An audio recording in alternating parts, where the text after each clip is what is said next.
वाणी चल रही थी 5 फरवरी सन 1967। तीसरे पेज की तीसरी लाइन में बात चल रही थी, आत्माएं जो अपवित्र बन गई हैं वो पवित्र कैसे बने, पहले तो वो शिक्षा लेनी चाहिए। बुलाते भी इसीलिए है ना, इसलिए हे पतित पावन आओ, आकर के क्या करो, पावन बनाओ। किसको पावन बनाओ? हमारी मन बुद्धि रूपी आत्मा को पावन बनाओ। मन बुद्धि रूपी आत्मा पावन बनाओ। आत्मा तो पवित्र ही होती है। शरीर अपवित्र होता है या आत्मा अपवित्र होती है? दोनों अपवित्र होते हैं। शरीर बदलने वाला है, तामसी बनता है। तामसी शरीरों के संग के रंग में आने से आत्मा भी तामसी बनती है और शरीर भी तामसी आत्माओं के संग के रंग में आने से तामसी बनते हैं। पहले शरीर तामसी बनते हैं कि पहले आत्मा तामसी बनती है?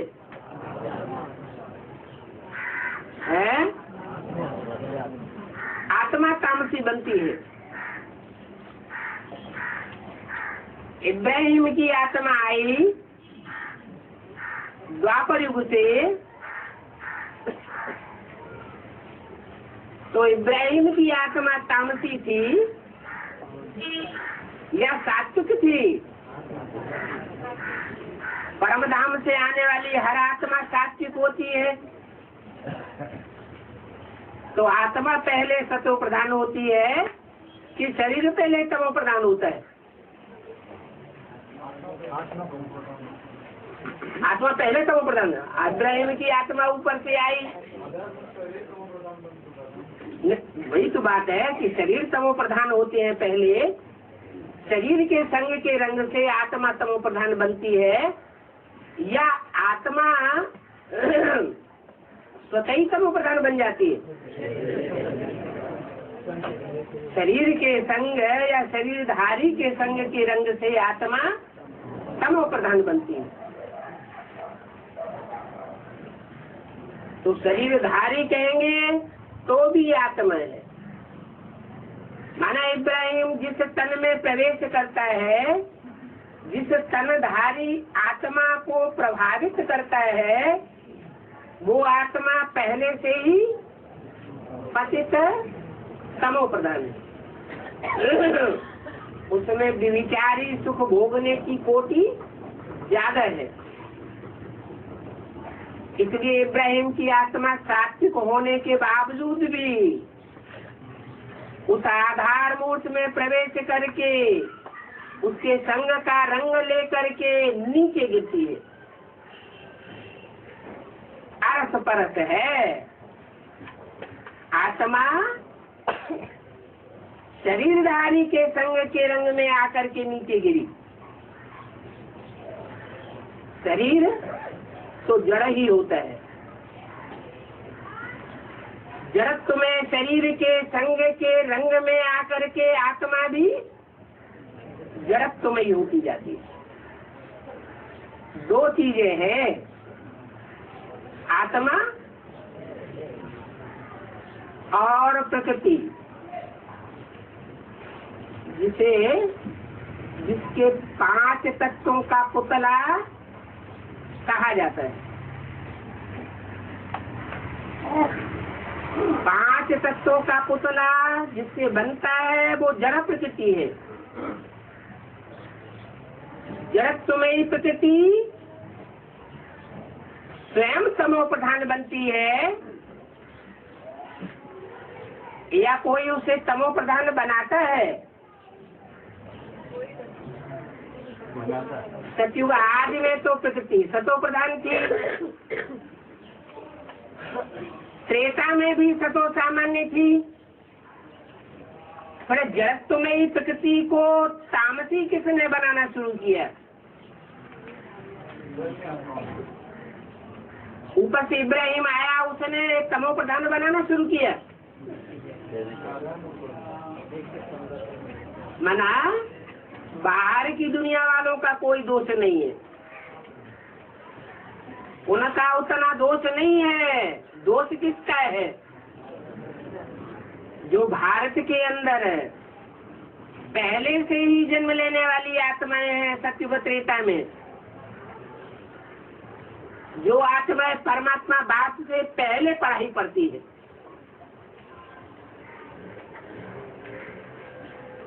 लेकिन बाद में सुधरती है। पढ़ाई पहले पढ़ती है, सुधरती बाद में है। उसका कारण क्या है? उनको लंबा टाइम क्यों लगता है?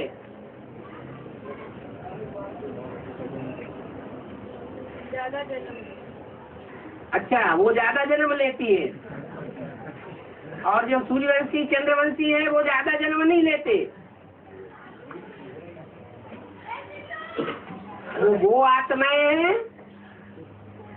जिनके अंदर ये पार्ट भरा हुआ है,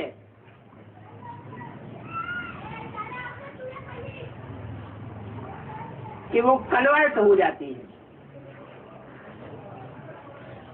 कच्ची कमजोर आत्माएं हैं,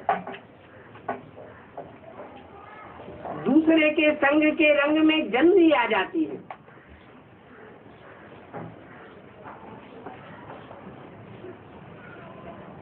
आत्मा मनन चिंतन मंथन वाली होगी, बुद्धि में तीक्ष्ण होगी, तो आगे पीछा सोचेगी, अपना भला बुरा सोचेगी, अपने को नीचे नहीं गिरने देगी, अपने संगी साथियों को नीचे नहीं गिरने देगी। और जितनी ही आत्मा जड़त्व में ही होगी, उतना आगा पीछा नहीं सोचेगी। परम धाम में तो सब आत्माएं रहती हैं, सब आत्माएं चैतन्य कही जाती हैं।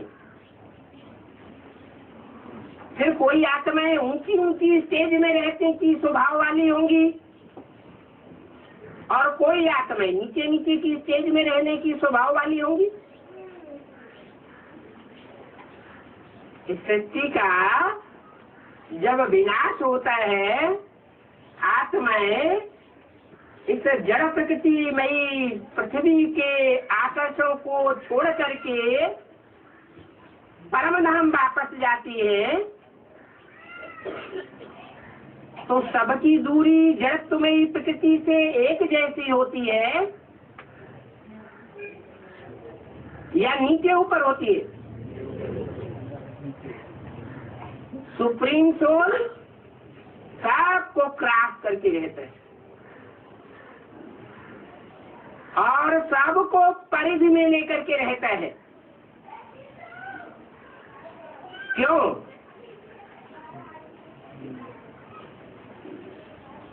उसके बाद प्रजापिता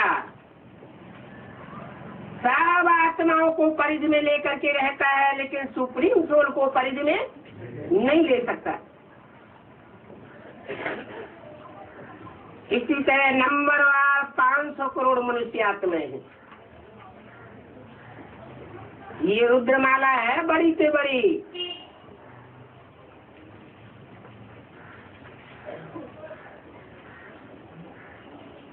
कोई 5 तत्वों की पृथ्वी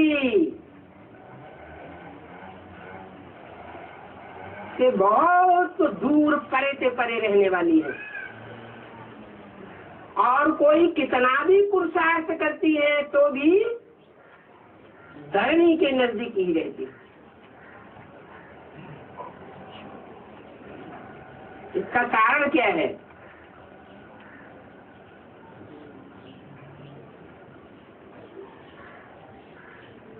पृथ्वी तो गोल है, गोल पृथ्वी के चारों ओर वायुमंडल है, वायुमंडल के चारों ओर स्पेस है,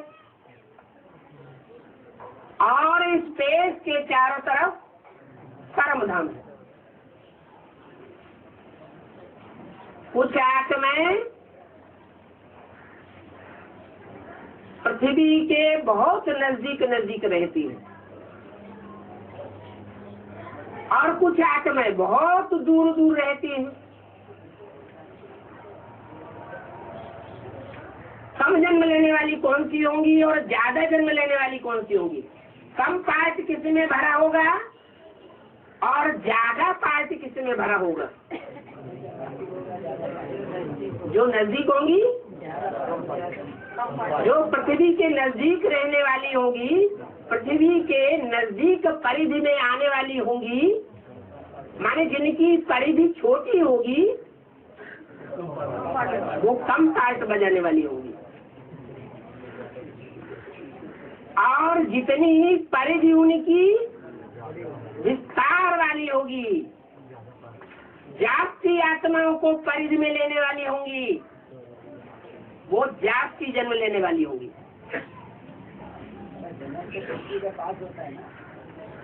जन्म होता है, लेकिन वो पावर उनमें भरी रहती है, वो पावर आत्मा में परमधाम में मर्ज रहती है। बुद्धिमानों की बुद्धि सुप्रीम सोल परे से परे कहा जाता है। परे से परे का मतलब क्या हुआ?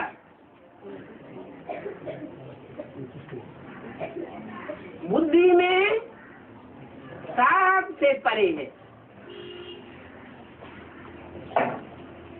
वो जन्म के उस चक्र में आता ही नहीं, इसलिए बुद्धिमानों की बुद्धि कहा जाता है।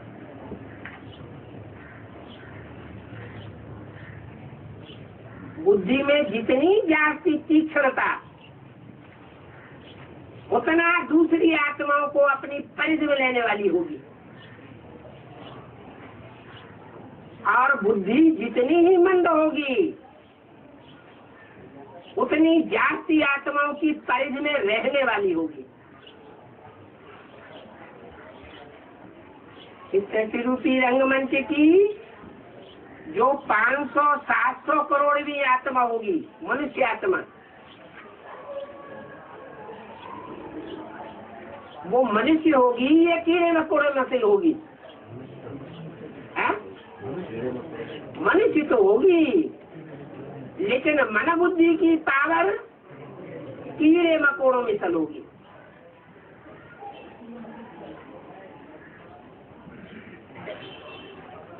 इस बात का फाउंडेशन कहाँ पड़ता है? अभी संगम युग में जब सुप्रीम सोल बाप आते हैं, आत्माओं को राजयोग सिखाते हैं, जो भी मनुष्य मात्र है सबको बाप का परिचय मिलता है। नंबरवार याद करने के लिए सानिध्य मिलता है, संग का रंग मिलता है।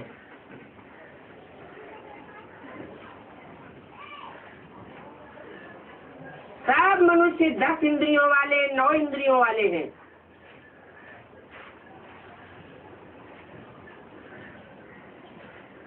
कोई अपनी सब इंद्रियों से परमात्मा का सानिध्य प्राप्त कर लेते हैं, और जास्ती से जास्ती सानिध्य प्राप्त करते हैं, और कोई आत्माएं कम सानिध्य प्राप्त करती है।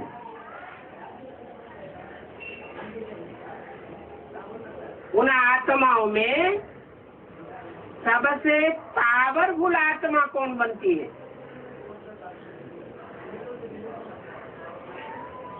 जो जास्ती से जास्ती सानिध्य प्राप्त करती हो, है जगदम्बा। जगदम्बा सारे जगत की अम्बा है। उसे गीता माता कहो, प्रकृति माता कहो, क्या नाम? प्रकृति, रचना, प्रकट रूप से जिसकी रचना की गई, माना एड़ी चोटी की सारी पावर लगा करके परम पिता परमात्मा ने उसकी रचना की है। और उसने जितना सर्व इंद्रियों से सानिध्य प्राप्त किया है, उतना सानिध्य और कोई भी मनुष्य आत्मा को प्राप्त नहीं होता।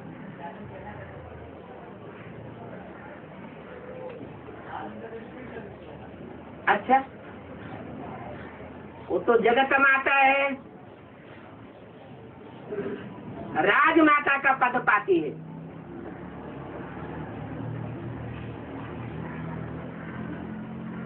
बड़ी मम्मी कही जाती है, बड़ी माता, बड़ी मम्मा।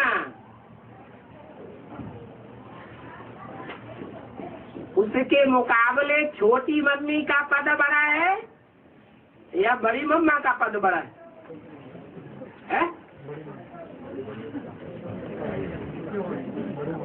बड़ी मम्मा का पद बड़ा है और छोटी मम्मी का पद नीचा है, क्योंकि परमात्मा बाप आकर के पढ़ाई पढ़ाते हैं कि नर से नारायण बनना है, नारी से लक्ष्मी बनना है।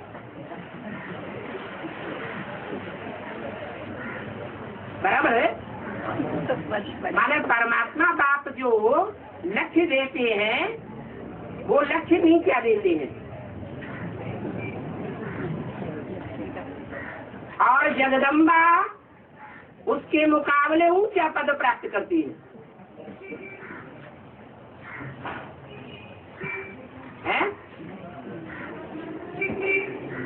अरे बाप जो पढ़ाई पढ़ाएंगे, ऊंची पढ़ाई पढ़ाएंगे, ऊंचा लक्ष्य देंगे या नीचा लक्ष्य देंगे? बाप तो जरूर ऊंचा लक्ष्य देंगे। ऊंचा लक्ष्य है कि नर से नारायण बनना है, नर से नारायण बनने की पढ़ाई पढ़नी है और नारी से लक्ष्मी बनने की पढ़ाई पढ़नी है। कोई नारी कहे ये क्या बात, हम क्यों लक्ष्मी बने? नारायण के कंट्रोल में रहना पड़ेगा, जन्म जन्मांतर के संस्कार पड़ जाएंगे राजा के कंट्रोल में रहने के। हम नहीं किसी के कंट्रोल में रहते। तो ये श्रेष्ठ विचार धारणा है या नीची धारणा है?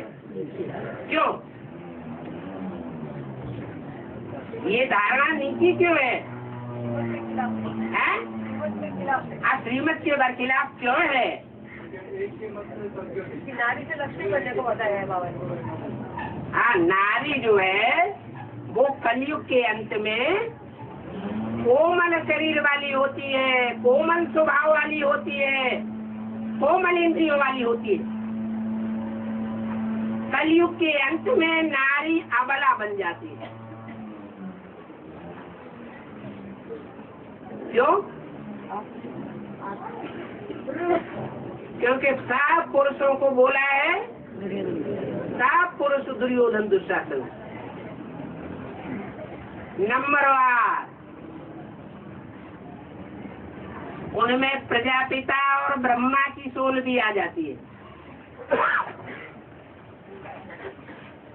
राम कृष्ण की आत्माएं भी आ जाती है।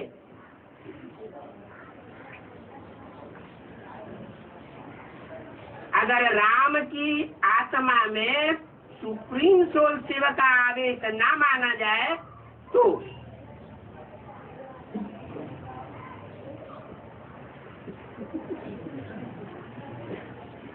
अगर बुद्धि में ये बैठा हुआ है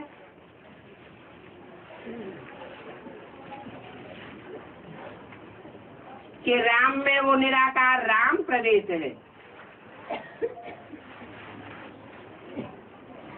तो जैसी दृष्टि वैसी देखने वाले की सृष्टि बनती है।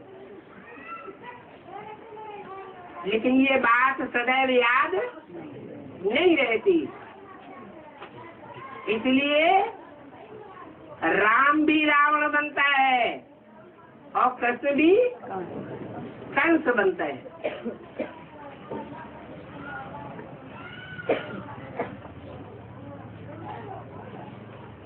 कंस बनना और रावण बनना ये लाजमी है। कब? सतो प्रधान शूटिंग में या तमो प्रधान शूटिंग में? जब सारी शक्ति तमो प्रधान बन जाती है। सिर्फ प्रकृति की ही बात नहीं है, प्रकृति तो जड़त्वमयी है। जड़त्वमयी प्रकृति ज्ञान को पहले नहीं समझ सकती, इसलिए मुरली में बोला है, मेरे साथ रहने वाले बच्चे मेरे को नहीं पहचान पाते। और सबसे ज्यादा साथ कौन देती है? तन से जगदम्बा। लेकिन जड़त्वमयी प्रकृति होने के कारण बाप को नहीं पहचान पाती।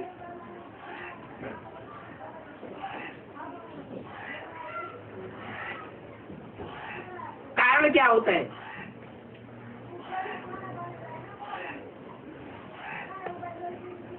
स्त्री चोला। माताएं, माता का जो शरीर है वो कलयुग के अंत में चाहे कन्याएं हो चाहे माताएं हो अबला बन जाती है। वो तब तक अबला है जब तक सुप्रीम सोल बाप के साकार स्वरूप को पूरा पूरा नहीं पहचानती, दूसरों के प्रभाव में आती रहती है।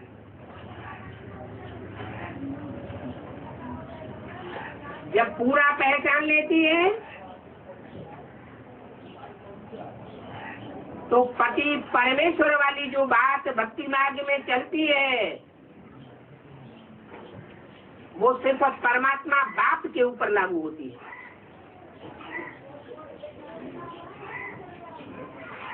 परम ईश्वर का मतलब ही है, ईश्वर माना शासन करता।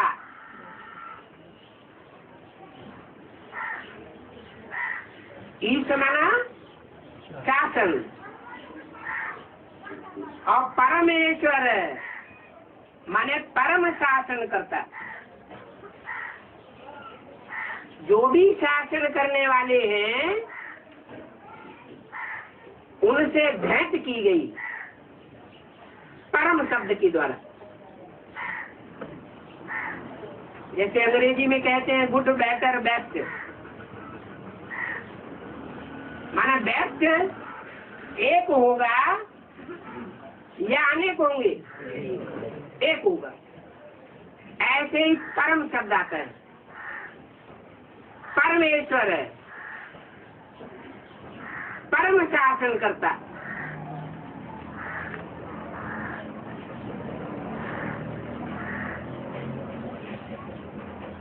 बुद्धि या मन बुद्धि रूपी आत्मा दूसरों से प्रभावित होने की आदि हुई पड़ी है तो बुद्धि में 5 पतियों की बात आ जाती है। मुरली में आया है, तुम सब द्रौपदियां हो,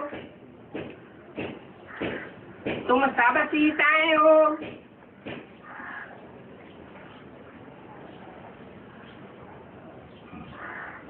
तो अबलामयी बुद्धि होने के कारण ये बात नहीं आती कि ये द्रौपदी और सीता बनने का लक्ष्य बाबा ने हमको नहीं दिया है। सीता बनने का लक्ष्य दिया है क्या? द्रौपदी बनने का लक्ष्य दिया है क्या? लक्ष्य क्या दिया है? नारी से लक्ष्मी बनने का लक्ष्य दिया है। वही श्रेष्ठ से श्रेष्ठ पद है। क्यों? कन्याओं माताओं के लिए श्रेष्ठ से श्रेष्ठ पद क्यों है वो? क्योंकि जैसा लक्ष्य वैसा लक्षण धारण करने वाली बनती है। लक्ष्य नारी से लक्ष्मी बनने का है तो लक्ष्मी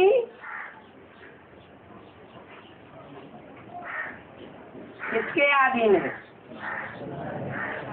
लक्ष्मी तब ही बनेगी जब नारायण से धन लेगी। भक्ति मार्ग वालों के लिए तो स्थूल धन की बात हो जाती है और ज्ञान मार्ग वालों के लिए ज्ञान धन की बात हो जाती है। माना ज्ञान धन का क्रिएशन लक्ष्मी नहीं करती है,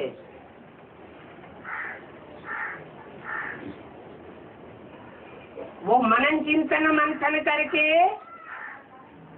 मक्खन नहीं निकालती है, लेकिन नारायण के द्वारा और उसके सहयोगियों के द्वारा जो मक्खन रूपी सार निकलता है, जिसे गीता ज्ञानामृत कहा जाता है, वो गीता ज्ञानामृत धारण करने की निमित्त बनती है। धारणा भी दो प्रकार की होती है।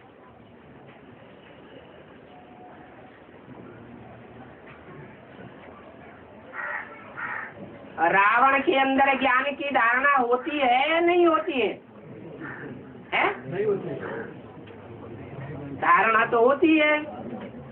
यादगार में जैसे ब्रह्मा के हाथों में वेद शास्त्र दिखाए जाते हैं, वैसे रावण के हाथों में भी वेद शास्त्र दिखाए गए।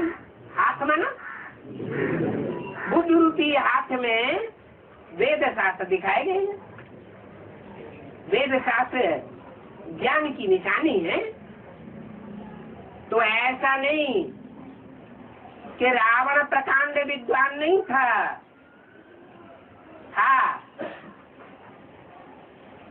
लेकिन ज्ञान को अपने प्रैक्टिकल जीवन में धारण नहीं कर सका। और उसके अपोजिशन में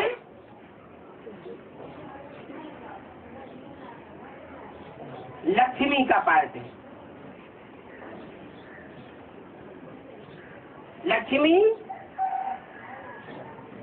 ज्ञान को धारण नहीं करती है, माने वजन नहीं ढोती है जैसे रावण वजन ढोता था। क्या करती है? वो जितना जितना नया नया मिलता जाता है, तुरंत तुरंत नए नए माल को सप्लाई करती जाती है। जो भी नया पॉइंट मिले, जो भी संगी साथी हैं, उन संगी साथियों में सप्लाई कर देना। तो उससे क्या होगा? अपना ज्ञान बढ़ता चला जाएगा। दिन दूना रात चौगुना बढ़ता है। और जो बाप है वो खुश होता है। इसलिए कि बाप तो सर्वसेवल बच्चों को चाहता है या प्रकांड ज्ञान धारने वालों को चाहता है? जो सर्वसेवल बच्चे हैं उनको चाहता है, उनको याद करता है। जो ज्ञान ले लेते हैं और दूसरों को अपने अंडर में करने के लिए ज्ञान सुनाते रहते हैं ताकि हमसे प्रभावित हो जाएं।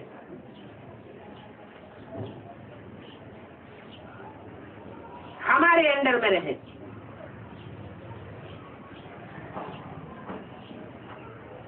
तो ऐसी आत्मा ज्ञान का दुरुपयोग करती है या सदुपयोग करती है?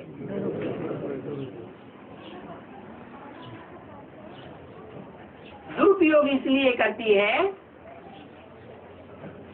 जो ज्ञान सुनाने वाला है वो ज्ञान सुना करके उस आत्मा को बाप के हवाले करे, बाप को अर्पण करे। अर्पण में बुद्धि बनाए।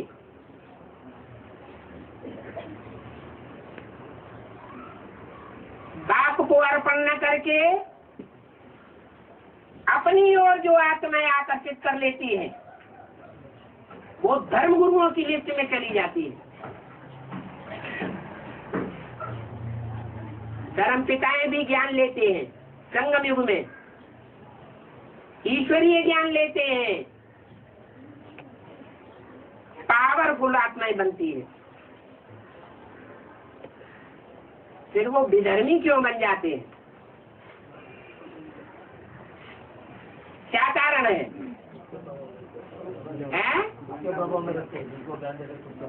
हाँ, जिन जिन आत्माओं को ज्ञान देंगे पहले उनको अपना बना देंगे। पहले क्या, बाद में भी नहीं उनका लक्ष्य रहता है कि ये आत्माएं बाप की बने। अंत तक उन आत्माओं के ऊपर अपना कंट्रोल रखना चाहिए। हठी होते हैं, हठ योगी होते हैं, अपनी हठ पर पक्के रहते हैं। चाहे संसार के सामने उन्हें बिल्कुल झूठी बात को अपनाना पड़े। दुनिया का सबसे बड़े से बड़ा झूठ क्या है? बाप को सर्वव्यापी कहना दुनिया का बड़े से बड़ा झूठ है। वो क्या साबित कर देते हैं कि बाप सर्वव्यापी नहीं है। बाप वो ये साबित नहीं करते कि बाप सर्वव्यापी नहीं है। वो साबित करते हैं कि बाप मेरे में भी है और जो भी अच्छे अच्छे पुरुषार्थी हैं उन सब में बाप समाया हुआ है। सबको बाप साबित करते हैं। कहते हैं मेरे में भी बाप है, तेरे में भी है, लेकिन तुम इतने ऊंचे पुरुषार्थी नहीं हो। मैं ऊंचा पुरुषार्थी हूँ। तो मैं ऊंचा पुरुषार्थी हूँ ये साबित कर देना माने सुप्रीम सोल की प्रॉपर्टी मेरे हक लगी है। मैं तुम्हारे ऊपर अथॉरिटी चलाने वाला हूँ। अथॉरिटी चलाना माना ईश्वरत्व कायम करना, ईश्वर बनना, शासन कायम करना।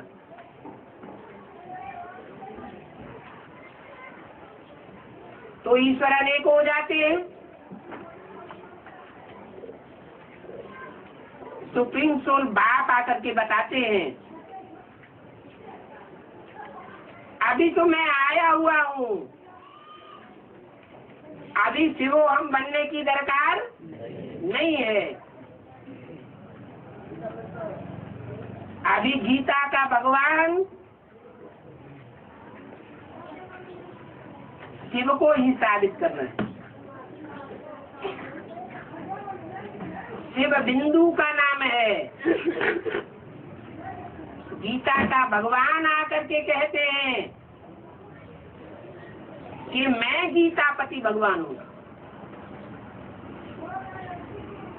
बिंदी कभी पति नहीं बनती है। बिंदी बिंदी आत्माओं के साथ सुप्रीम सोल ज्योति बिंदु शिव का एक ही संबंध है। कौन सा? बिंदी बिंदी आत्माएं बच्चे, बच्चियां भी नहीं, और सुप्रीम सोल बाप है। दूसरे संबंध तब ही बनते हैं जब कोई शरीरधारी में प्रवेश करे। तो ढेर सारे संबंध बन सकते हैं। बाप आकर के पढ़ाई पढ़ाते हैं कि मेरे साथ सर्व संबंधों का अनुभव किया जा सकता है। जिस संबंध की अनुभूति करने में अभी संगम युग में कमजोर बने रहेंगे, तो उस संबंध की अनुभूति करने के लिए जन्म जन्मांतर तड़पते रहेंगे। ये फाउंडेशन अभी पड़ता है और किसी युग में, किसी जन्म में नहीं पड़ता। तो ज्योति ज्योति बिंदु जो आत्माएं हैं वो सात सजनीय तब बनती हैं जब अपने को देहधारी समझती है,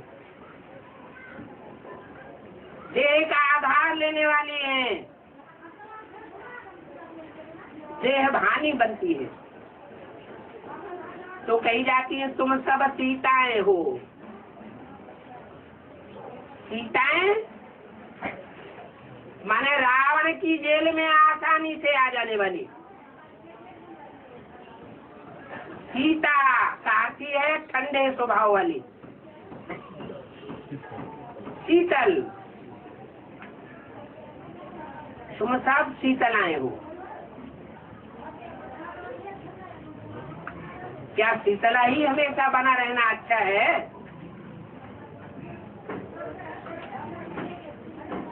असुरों के सामने, आसुरी प्रवृत्तियों के सामने शीतल बना रहना अच्छा होता है क्या? नहीं। उनके सामने कौन सा रूप धारण करना है? ज्वाला रूप धारण करना है। ये दोनों ही शक्तियां होनी चाहिए। देवियों के अनेक रूप दिखाए गए हैं।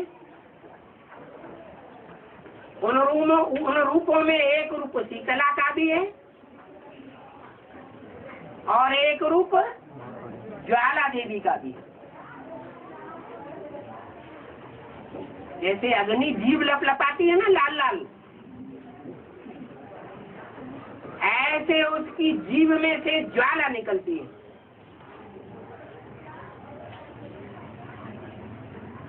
गरुड़ों को नाश करने वाली ज्वाला निकलती है।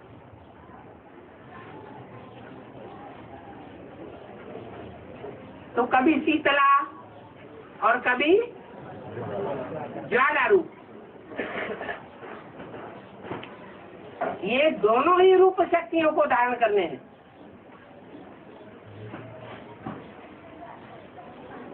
परंतु माताएं ममतामयी होती है।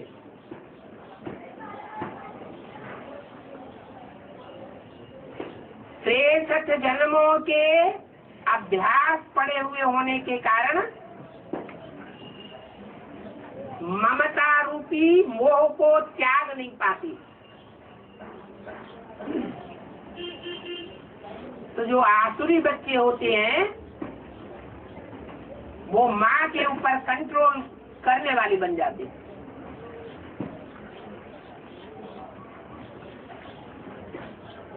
कंट्रोलर बन जाते हैं।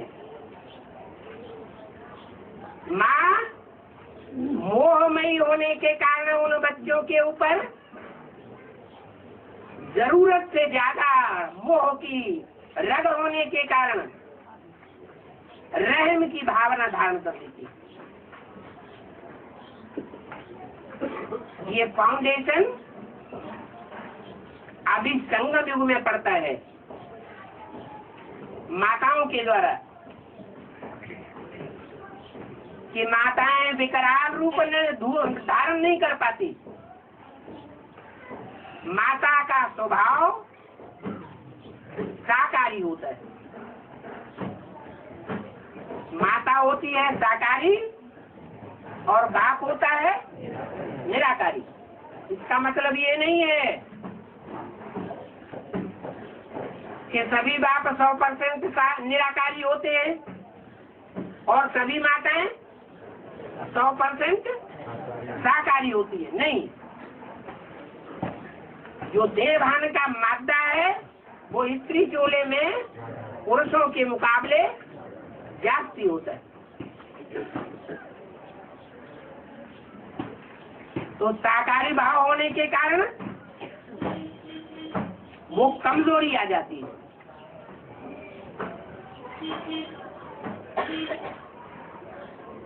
रावण के सर के ऊपर जो गधे का रूप दिखाया जाता है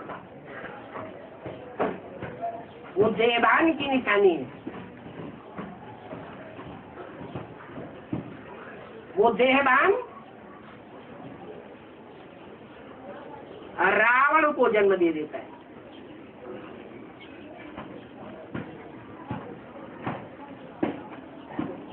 अगर वो रावण का सर जो 10 सिर दिखाए जाते हैं उनके ऊपर का जो सर है गधे का,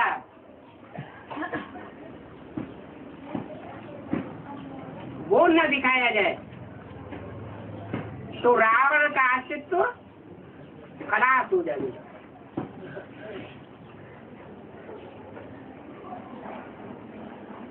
उस गधे की रहबरी में वो 10 सिर पनपते रहते हैं।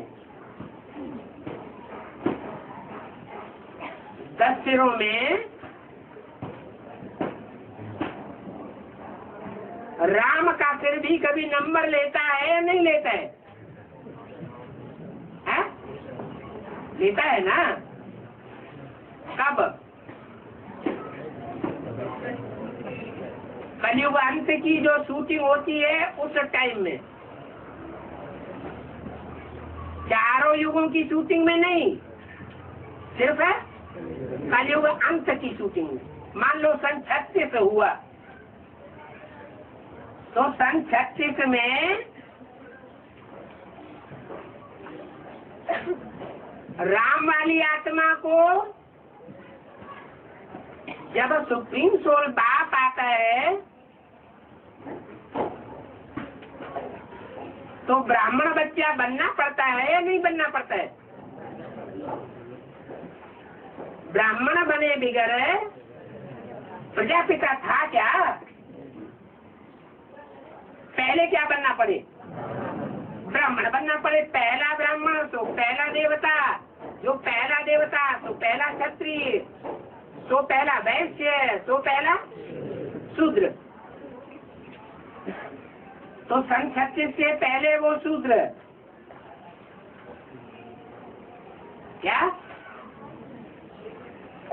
वो सन 36 में ही शूद्र नहीं, जब से कलयुग शुरू हुआ 1250 वर्ष पहले, तब से ही वो पहला शूद्र था। और सन 36 में वो शूद्र पहले ब्राह्मण बनने के लिए उसके जन्मदाता का नाम भी चाहिए। तो कौन हुआ जन्मदाता? है उस ब्राह्मण बच्चा जो प्रजापिता के रूप में संसार में विख्यात होता है, उसका जन्मदाता कौन हुआ? आदि ब्रह्मा, जिसको कहा जाता है बड़ी सी बड़ी माँ। तो उस आत्मा के साथ प्रजापिता का पहला संबंध क्या बना? इस सत्य रूपी रंगमंच में पहला संबंध क्या हुआ? है? बच्चा, वो माता हुई, वो बच्चा हुआ। माता गुरु भी बन गई।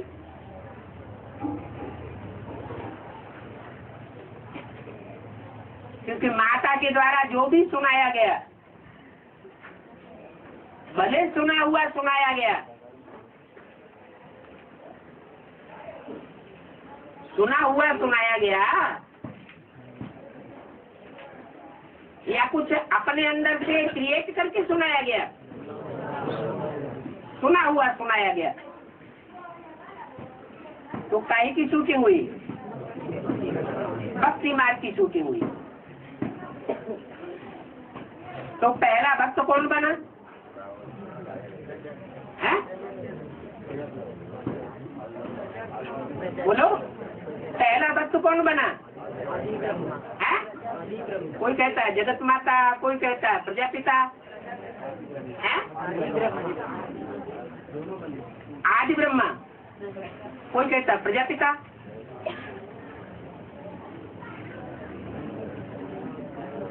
है? अरे पहला भक्त कौन बना? प्रजापिता, आदि ब्रह्मा। ये तो लड़ाई हो गई। सुना हुआ सुनाया है? आदि ब्रह्मा ने सुना हुआ सुनाया, तो सुनना सुनाना है भक्ति मार्ग, सुनना सुनाना है भक्ति मार्ग। तो प्रजापिता ने सुना तो है, तो भक्त नहीं हुआ है?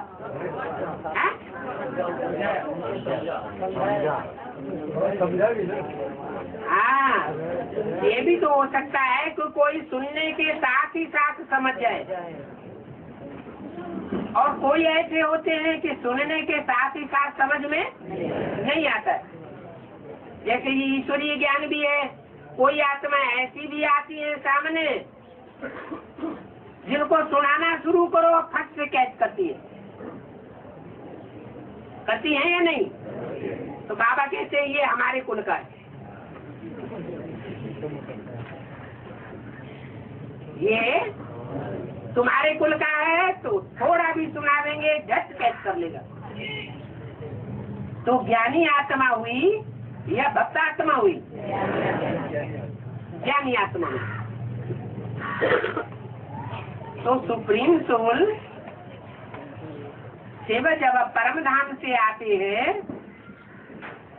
तो अकेले आते हैं या ज्ञान भक्ति और वैराग तीनों की त्रिवेणी लेकर के आते हैं? तीनों प्रकार के बच्चों को लेकर के आते हैं। शिव ज्योति बिंदु अकेला नहीं आता, अकेला जन्म नहीं लेता, प्रत्यक्षता रूपी जन्म भी अकेला नहीं होता, एक मूर्ति से भी प्रत्यक्ष नहीं होता, दो मूर्तियों से भी पूरा प्रत्यक्ष नहीं होता। कितनी मूर्तियां चाहिए? 3 मूर्तियां चाहिए। अभी भी 3 मूर्तियां रंगमंच पर मैदान में नहीं आई है, इसलिए अभी भी प्रत्यक्षता नहीं हुई है।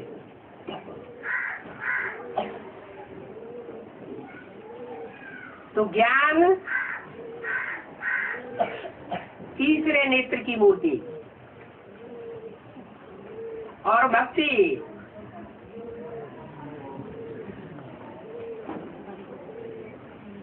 जो 3 पुरियों में नीचे मूर्ति बैठी हुई दिखाई गई है संसार सागर की ओर, और तीसरी मूर्ति वैराग माने विशेष, और राग माना प्यार।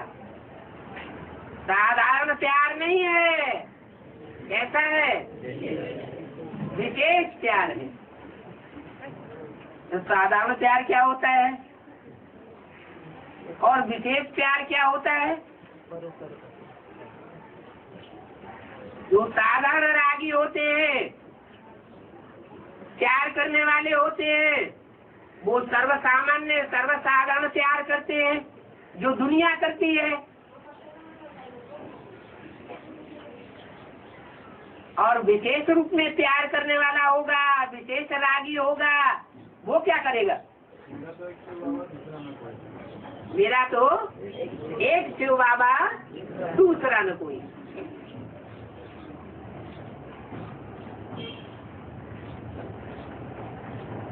तो एक शिव बाबा,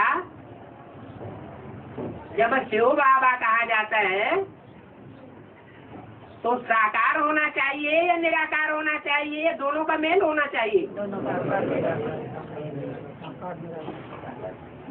तो वैरागी के लिए भी पक्का वैरागी तब कहा जाएगा जब साकार और निराकार का जो मेल है उसको भी पहचानने वाला हो। यज्ञ के आदि में पहचानने की बात नहीं है। तीनों मूर्तियों में से एक मूर्ति के अलावा और कोई ने भी सुप्रीम सोल बाप के उस स्वरूप को नहीं पहचाना, जिसके लिए बोला है अलग को मिला अल्लाह और बे को मिली बादशाही। बादशाही या गदाही? क्यों? ईश्वर आकर के जो यज्ञ रचता है उस यज्ञ की कंट्रोलिंग पावर अगर किसी को मिले तो वो गधाई है या राजाई है? क्यों? हाँ, राजाई की अगर बात बुद्धि में आती है तो मनमना भव नहीं हुआ। क्यों? क्योंकि बाप कहते हैं मैं तुम बच्चों का ओबीडेंट सर्वेंट बन करके आता हूँ। तो बाप के अंदर तो ये भाव है कि बच्चों का ओबीडेंट सर्वेंट बन करके आता है, और बच्चों के अंदर राजाई का भाव पैदा हो जाता है, कंट्रोलर बन करके बैठने का भाव पैदा हो जाता है। तो मनमना भव नहीं कहा जा सकता। जो बाप का संकल्प तो बच्चों का संकल्प नहीं कहा जा सकता। बस यहाँ से ही रावण की रावणियत शुरू हो जाती है।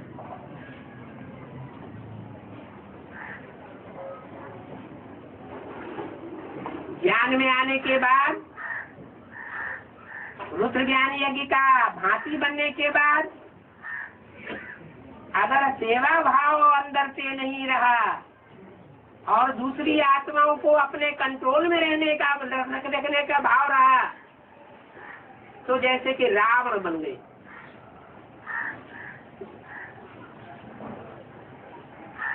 त्रेसठ जन्म मनुष्य आत्माओं ने शासन की भूख में आकर के सारी दुनिया को रुलाया। मनुष्य ने जो भी शासन किया वो शासन रावण राज्य लाने का निमित्त बना या राम राज्य लाने का निमित्त बना? रावण राज्य आया।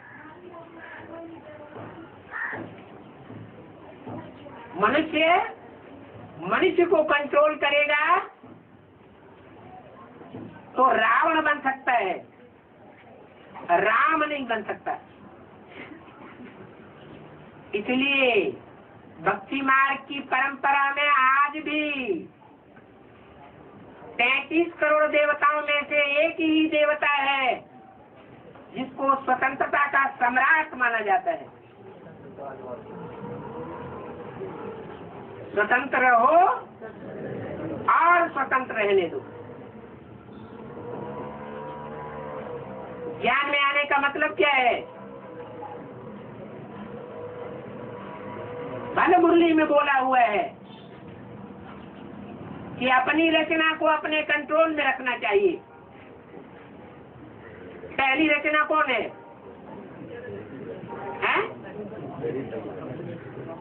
पुरुष, कोई भी पुरुष आत्मा, कोई भी मनुष्य आत्मा है जो ज्ञान में चलती है, उसकी पहली रचना कौन हुई? स्त्री। हाँ, अपना शरीर ही अपनी रचना है। कोई संबंधी हमारी रचना नहीं है। रचयिता एक बाप है, हम भी उसकी रचना है। हम किसी के ऊपर कंट्रोल करने वाले नहीं है। रचना को रचना से वर्षा नहीं मिलता। रचना को एक रचयिता बाप से वर्षा मिल सकता है। तो रचयिता के कंट्रोल में सबको होना चाहिए। बाकी आत्माएं सब भाई भाई है। अगर कोई होशियार है, ज्ञान में, सेवा में तीखा है, धारणाओं में तीखा है, याद में भी तीखा है, एकाग्रता की पावर ज्यादा है, तो वो इन पावर्स को धारण करके दूसरों के ऊपर कंट्रोल न चलाए। कोशिश करे कि जो भी संगी साथी आत्माएं हैं वो आप समान बने। आप समान बनाने के बाद सिर्फ आप समान बनाने का पुरुषार्थ करना है।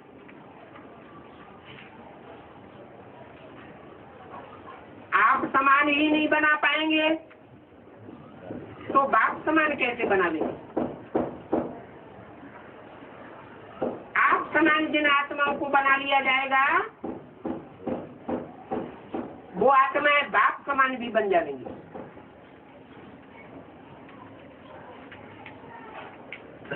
बाप है सूर्य,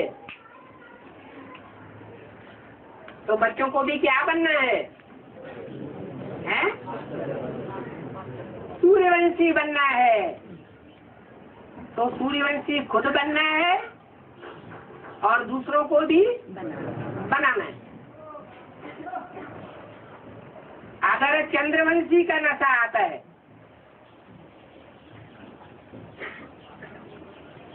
इस्लाम वंशी का नशा आता है, बौद्धि वंशी का नशा आता है, तो इसका मतलब हुआ कि हम बाप समान बनने की चेष्टा करने वाले नहीं है। जो भी नई दुनिया कंप्लीट स्थापन होगी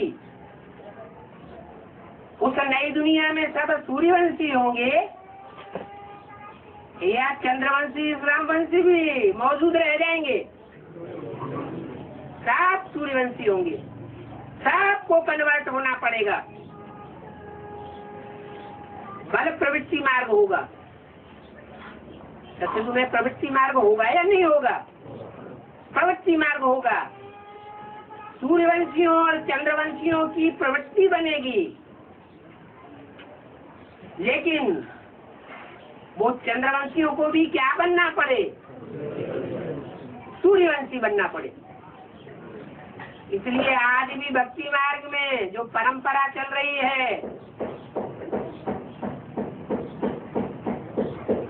कि पुरुष जिस कन्या से शादी करता है वो कन्या नीचे कुल की उठाई जाती है और पति उच्च कुल का होता है। जो नीचे कुल की कन्या आती है वो शादी होने के बाद अपने टाइटल को बदल देती है। जो पति का टाइटल तो पत्नी का टाइटल बनता है।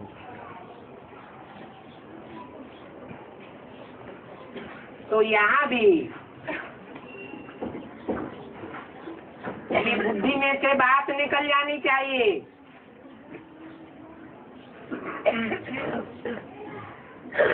कि हमने अमुक धर्म का चोला पहना हुआ है, हम अमुक धर्म की आत्मा है। ठीक है, सूर्यवंशी आत्माएं आखिरी जन्म में आकर के नीचे गिरती है, दूसरे धर्मों का लबादा ओढ़ लेती है, छिलका चढ़ जाता है। लेकिन वो छिलका सतयुग में काबिज नहीं रहेगा, वो देवान का छिलका है।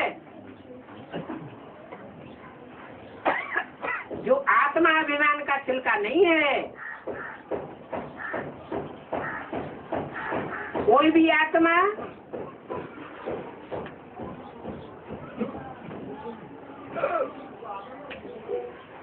किसी धर्म विशेष की नहीं होती है। सतयुग में, सतयुग के आदि में वो सात सूर्यवंशी होती है। संगम युग में अमुक अमुक धर्मों का देह अभिमान का छिलका चढ़ जाता है, स्वभाव संस्कार का। जिन स्वभावों और संस्कारों को त्यागने के लिए 18 जनवरी में अव्यक्त बाप दादा ने 3 महीने का टाइम दिया।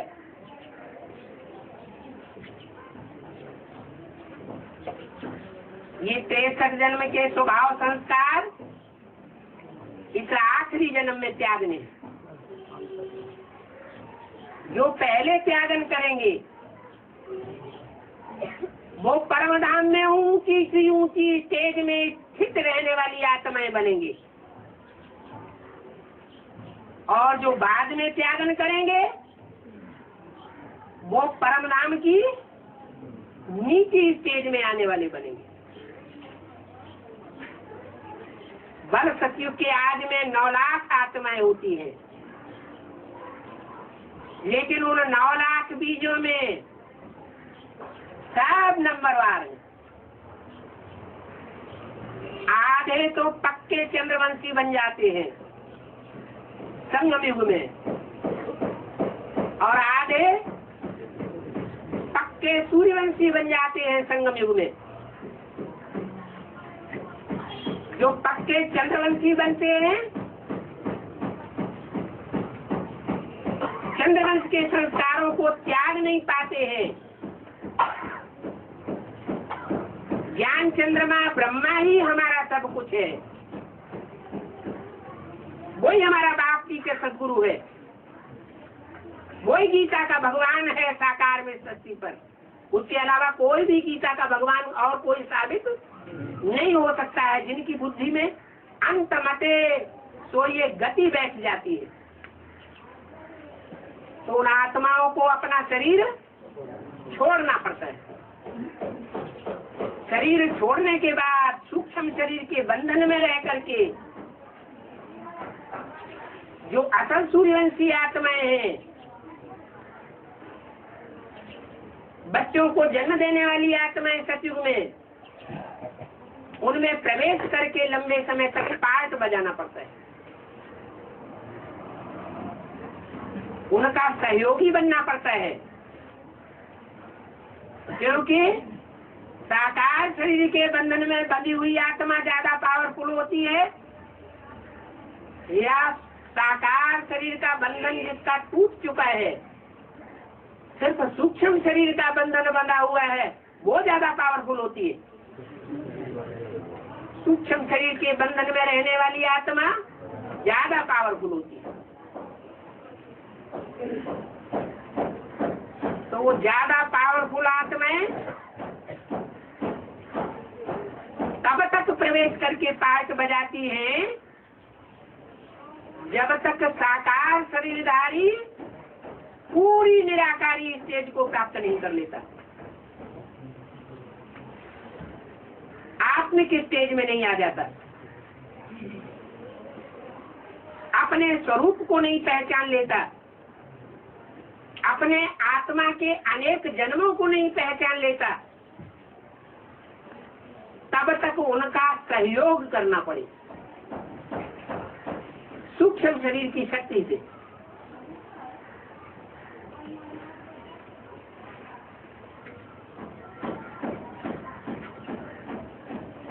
उसका स्वरूप दिखाया गया है।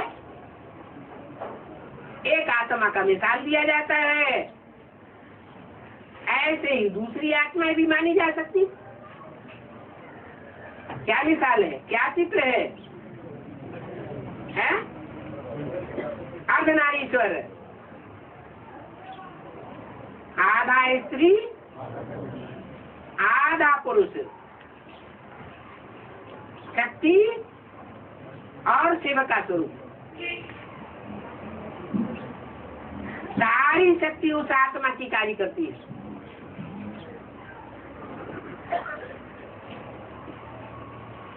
साकार शरीरधारी बंधन में बंद करके रहता है, उतने बड़े कार्य नहीं कर सकता। सूक्ष्म शरीरधारी अभी अभी यहाँ प्रवेश करके कार्य कर सकता है, अभी अभी दूसरे बच्चों में प्रवेश करके कार्य कर सकता है। तुम बच्चों में मम्मा बाबा प्रवेश करते हैं,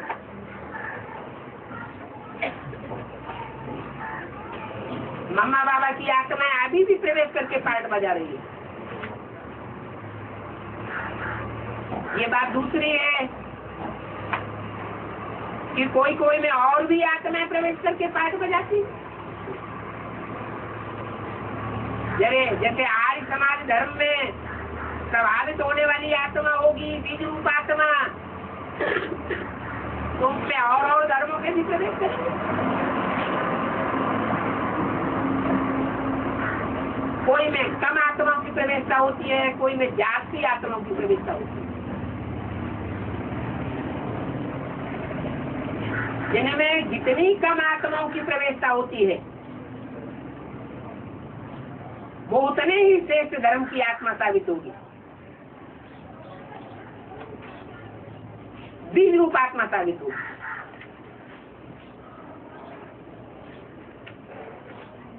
ओम शांति।